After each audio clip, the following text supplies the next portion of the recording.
ይሄ በኋለኛው ቀን ቅዱሳን ኢየሱስ ክርስቶስ ቤተክርስቲያን ቤተ መቅደስ ሲሆን አሁን ያለነው በናይሮቢ ውስጥ ነው የምንገኘው።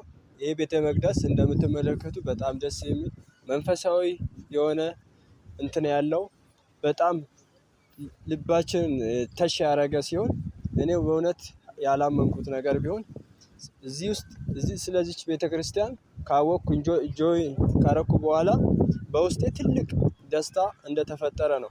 እና ይሄ የኋለኛው ቀን ቅዱሳን ኢየሱስ ክርስቶስ እስኪ ጆይን ያደረጉት በጣም ደስተኛ በአሁኑ ሰዓት በላይፋቸውም በሁሉም ነገር በመንፈሳዊ መንገድ እንግዲህ እቺ ቸርች እውነተኛዋ ቤተክርስቲያን ስትሆን ምን ይላል መሰላችሁ? ይሄ ቤተ መቅደስ ሆሊነስ ቱ ዘ ሎርድ ዘ ሃውስ ኦፍ ዘ ሎርድ ይላል። እና ይሄ የኋለኛው ቀን ቅዱሳን ኢየሱስ ክርስቶስ ቤተክርስቲያን ነው።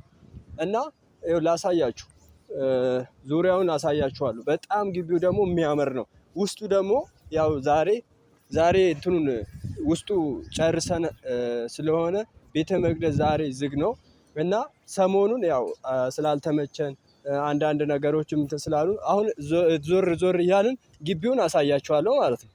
እቺ ትክክለኛ እውነተኛው ቤተክርስቲያን ናት።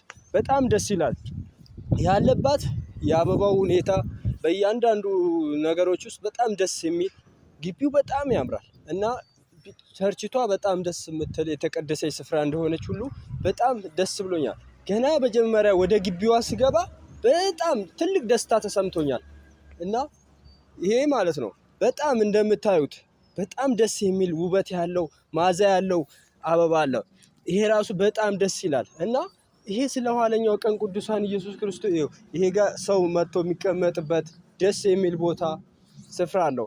እና ይሄ ቸርች በጣም ደስ የሚል ግቢው ብቻ የሚማርክ ሲሆን ይሄ በኋለኛው ቀን ቅዱሳን ኢየሱስ ክርስቶስ ቤተክርስቲያን ይባላል። እንግዲህ በዚህ ውስጥ ጆይን ለማድረግ ከፈለጋችሁ ፌስቡክአችን ላይ ያው የኋለኛው ቀን ቅዱሳን ኢየሱስ ክርስቶስ ቤተክርስቲያን ብላችሁ እንትን ሰርች ስታረጉ ስለ ቸርችቷ ትልልቅ እንትን ሊያሳያችሁ ይችላል። እና እንዴት ጆይን እንደምታረጉ ደግሞ ያው እንግዲህ ኢየሱስ ክርስቶስ ቤተክርስቲያን ሲባል በኋለኛው ቀን ቅዱሳን ኢየሱስ ክርስቶስ ብላችሁ ጆይን ታረጋላችሁ። እወዳችኋለሁ። ባይ ባይ።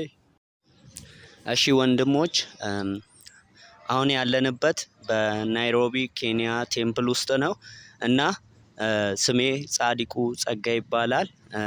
የኋለኛው ቀን ቅዱሳን ኢየሱስ ክርስቶስ ቤተክርስቲያን አባል ነኝ እና ቤተክርስቲያናችን በጣም የሚያስደስት ስርዓት ያላትና ሞር ስለ ክርስቶስ እንድናውቅ የሚረዳን ቤተክርስቲያን ነው ማለት ነው። አሁን እዚህ ያለንበት ቦታ በናይሮቢ ኬንያ ውስጥ ነው እና ይሄ የኬንያ ቴምፕል ነው እና እዚህ በመምጣቴ በጣም ደስ ብሎኛል። ምክንያቱም ወንድሜ ምስክርነት እንዳቀርብ ነው ይሄን በዚህ ቪዲዮ ላይ የጋበዘኝ ማለት ነው። እና በጣም የሚያስደስት ቦታ ነው። ቦታው ራሱ በጣም ያምራል እና አንዳንዴ ሳስበው ገነት ውስጥ ያለሁት ይመስለኛል። ስለዚህ አብዛኛው እኛ ቤተክርስቲያን አባላት ልዩ ቦታ አላቸው ማለት ነው ከቤተክርስቲያን የተለየ፣ እሱም ቴምፕል በመባል ይታወቃል። እኛ ዛሬ በዚህ ቴምፕል የተገኘነው ምክንያት እዛ ጠንክረን በማገልገላችን እና ሰርቭ በማድረጋችን ነው እና በጣም ደስ ብሎኛል። ፊሊንጉን ልገልጽላችሁ አልችልም። እና ወደኛ ቤተክርስቲያን መታችሁ የተመለሰውን ወንጌል ለመካፈል የምትፈልጉ እንዲሁም ሚሽነሪዎችን መታችሁ ማነጋገር ትችላላችሁ። ቅርንጫፎቻችን በየቦታው አሉ። በኢትዮጵያ ውስጥ በአዲስ አበባ፣ ቱሊ ዲምቱ፣ ሐዋሳ፣ ቱላ ብዙ ቦታ አለ። ብቻ ሚሽነሪዎችን አግኝታችሁ የተመለሰውን ወንጌል መካፈል ትችላላችሁ። በተመለሰው ወንጌል የኔ ህይወት በጣም ተለውጧል እና የእናንተም ህይወት እንዲለወጥ መታችሁ የተመለሰውን ወንጌል መካፈል ትችላላችሁ እላችኋለሁ። እና ስላዳመጣችሁኝ እጅግ አድርጌ አመሰግናለሁ። ቻው ባይ ባይ ቴንክ ዩ እላለሁ።